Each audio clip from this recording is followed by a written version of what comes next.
Hi, it's Travis White with the Persuasive Communication Tip of the Week. I happened to buy some toothpaste the other day. I bought a brand called Pepsodent. And that reminded me of when I was a youngster. I used to watch a lot of television, and Pepsodent advertised on many of the programs that I watched. And at the end of every Pepsodent commercial, there was a little jingle. I'm not going to try to sing that jingle today, but I certainly remember the words. You'll wonder where the yellow went when you brush your teeth with Pepsodent.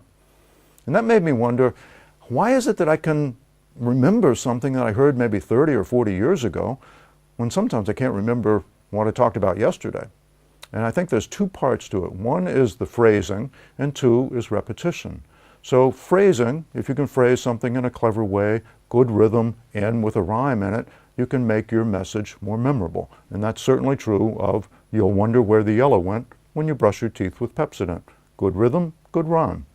But it also reminded me of another toothpaste called Crest. Crest took a different advertising strategy. They asked for an endorsement from the American Dental Association. Now, the American Dental Association is not known for clever advertising, but they did give an endorsement to Crest. In fact, I remember that endorsement. The endorsement went like this.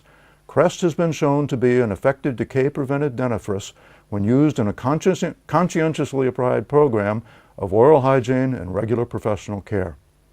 There's nothing clever about that phrase. There's nothing clever about that sentence. It's very lawyerly. It's very precise. In fact, if you start parsing it, you see Crest has been shown to be, within the first 5 or 10 words, there's 2 occurrences of the verb to be. That makes it a very passive sentence. Now, why can I remember that? Because Crest repeated it and repeated it and repeated it until it sank in. So even 30 or 40 years after hearing it, I can remember it word for word. And I think many Americans my age could also remember it word for word. So there's 2 parts to making your message memorable. One, if you can phrase it effectively, phrase it in a clever way, good rhythm, good rhyme, you'll be more memorable.